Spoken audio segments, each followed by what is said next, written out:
नमस्कार दोस्तों, मैं आपका होस्ट श्रीकांत जोशी आपका स्वागत करता हूं मैं आरएम शॉर्ट्स में, जिसमें हम लेकर आते हैं दिन भर की स्पेस और डिफेंस न्यूज की टॉप 3 खबरें। तो चलिए जान लेते हैं। दोस्तों, हमारी सबसे पहली खबर आ रही है माइन काउंटर मेजर वेसल्स की तरफ से, जो कि भारत देश के अंदर ही बनाना चाहता था दूसरे देश से कोलैबोरेट करके, और उसके लिए साउथ कोरियन कंपनी कंगनम कॉर्पोरेशन से बात भी चल रही थी।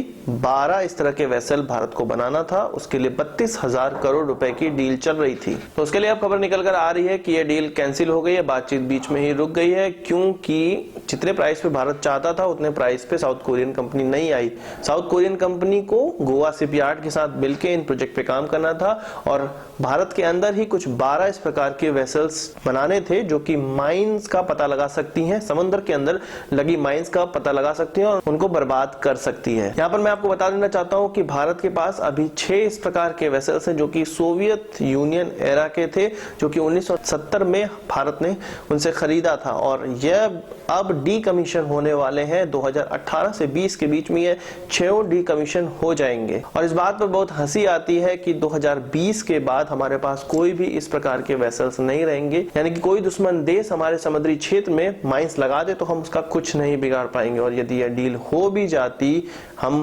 बनाने भी लगते, तो 2021 से पहले तो ये वेसल्स नहीं बनने वाले थे, क्योंकि इसका पूरा प्रोजेक्ट स्पैन ही था 2021 से 26 के बीच में इन सभी 12 वेसल्स को भारत को समर्पित करना। तो सोचिए गवर्नमेंट कितनी देर से जागी, जब बिल्कुल एज पर आ गया है 2018 से 20 के बीच में हमें डीकमीशन करना है, तब इनकी नींद खुल रही है कि हमें अब इस प्रकार के वेसल्स चाहिए। भारत ने दूसरी कंपनियों को फ्रेश प्रपोजल जारी कर दिया है, अब उनसे भी बातचीत होगी, और यह तीसरी बार ऐसा होगा कि हम किसी से प्रपोजल जारी किए हैं और अब बात करने जा रहे हैं इन वेसल्स को बनाने के लिए। इससे पहले 2014 में इसी कंपनी से बात हुई थी, कंगनम कॉर्पोरेशन से ही बात हो रही थी, पर बीच में किसी मिडिल मैन का आने की वजह से और इस डील को वो प्रभावित कर रहा था, इस कारण से इस डील को निरस्त कर दिया गया था, और उसके बाद फ्रेश डील की जा रही थी उनके बीच में, और वो भी सही समझौता न होने के कारण अब निरस्त हो गई है। अब तीसरी डील में देखते हैं कि क्या होता है और कब ये वेसल भारत को मिल पाते हैं। फिलहाल आप ये समझिए कि 2020 के बाद हमें इस प्रकार के कोई भी वेसल हमारे पास नहीं होंगे। अगली खबर भी हमारी बुरी खबर है। आईएनएस अरिहंत का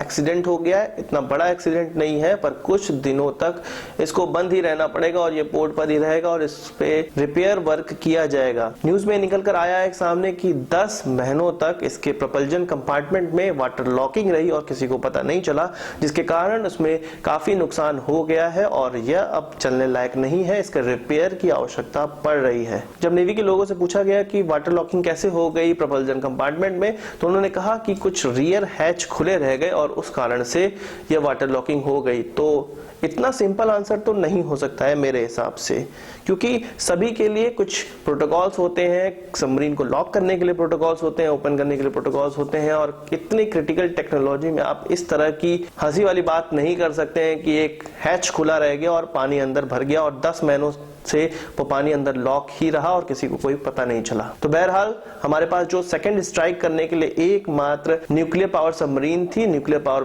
बैलिस्टिक मिसाइल सबमरीन थी, वो अब हमारे पास नहीं है। अरिघाट है, अरिघाट तो अब सी ट्रायल के लिए गया हुआ है, तो उसका इस्तेमाल भी हम नहीं कर सकते हैं। तो बहुत ही कमजोर स्थिति में है भारत की समुद्री सीमाएं। हमारी अगली खबर आ रही है बंकर्स को लेके। डिफेंस मिनिस्ट्री ने 14,000 बंकर्स को बनाने का मसौदा पास कर दिया है। मतलब अब सीमा पर, हमारे भारत और पाकिस्तान से लगने वाली सीमा पर, जहां पर एलओसी और इंटरनेशनल बॉर्डर दोनों पर ही 14,460 बंकर बनाए जाएंगे। इसमें से 13,029 बंकर होंगे इंडिविजुअल और 1,431 होंगे कम्युनिटी बंकर। अगर हम बात करें इंडिविजुअल बंकर की, तो उसका क्षेत्रफल होता है 160 स्क्वायर फीट का और इसमें 8 लोगों के रहने की जगह होती है। और वहीं बात करें कम्युनिटी बंकर की, तो इसका क्षेत्रफल होता है लगभग 800 स्क्वायर मीटर का और इसमें 40 लोगों के रहने की जगह होती है। इन 14,460 बंकर्स में से 7,258 बंकर बनाए जाएंगे एलओसी पे, लाइन ऑफ कंट्रोल पे, और 7,162 बंकर बनाए जाएंगे इंटरनेशनल बॉर्डर पे, आईबी पर। और इन पूरे बंकर को बनाने में आने वाला खर्च है लगभग 415 करोड़ रुपए।